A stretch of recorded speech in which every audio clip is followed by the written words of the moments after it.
This past summer, there was a great deal in the news about a young woman in Pakistan. A young woman who was raped, put on trial, and then was to be stoned. There was a story of a young woman in Iran where there was infidelity of some nature. And the idea was that she also would be placed in the public to be publicly stoned. I lift up these examples today to recognize that this young woman that we hear about from 2,000 years ago, young, very likely teenager, was in a place and a culture where having any sort of marital or sexual relations outside of marriage could, in that small town, mean that she is brought into the public square, standing a very public trial and being stoned. One fate. Another was simply that she would be dismissed, sent from that village, sent from her community out into the world to fend for herself, trying to make her way in the desert, or perhaps, if lucky, making it into the big city and finding some sort of life, oftentimes tied with prostitution or other ways of living in the big city.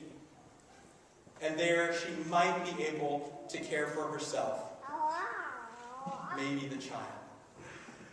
So today, as we come to this gospel in Luke, it is so easy for us to romanticize and think how wonderful this is. That there is this young woman so filled with life, living in this beautiful adobe village, there in the seaside of Galilee, surrounded by an extended family that cares and lifts her up.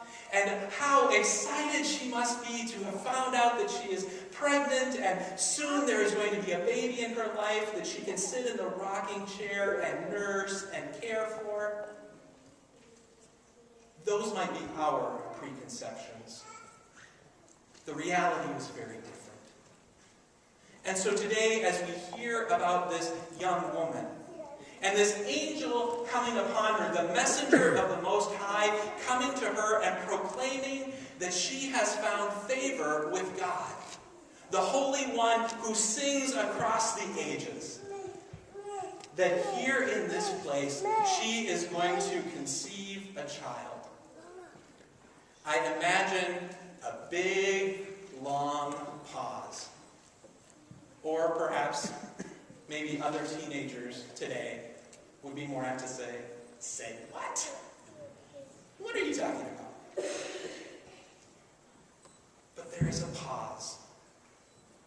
And then a stepping forward to say, here I am. A servant, your servant, to do your will.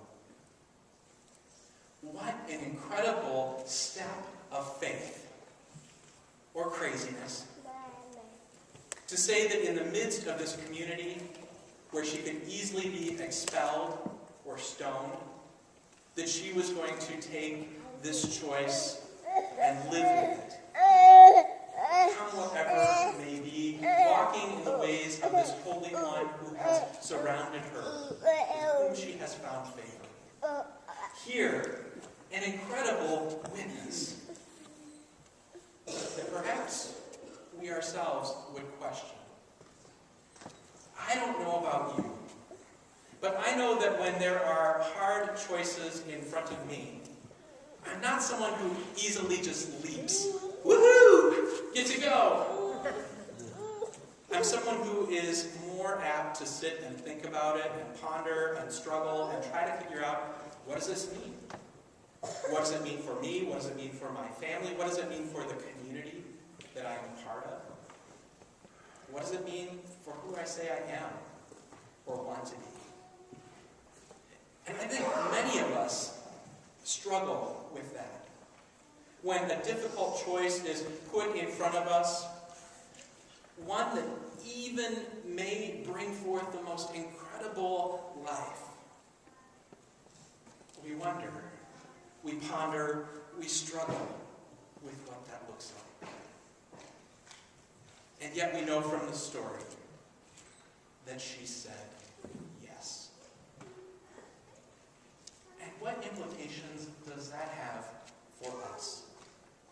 You see, I believe in baptism. Every single one of us has the Spirit of God poured out over us, washing over us, and claiming us to live in a new and a profound way.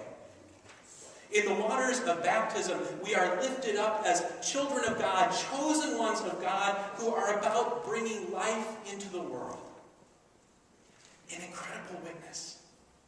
The word that we use for Mary is Theotokos, God-bearer. She is the one who will bear God into the world.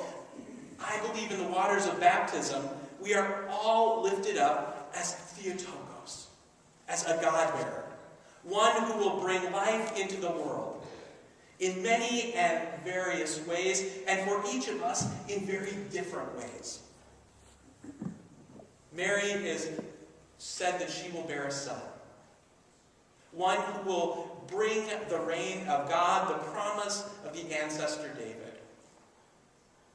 Most of us probably aren't attuned or thinking that's going to happen to us. But what does it mean when God calls us in other ways? What happened with Oscar Romero?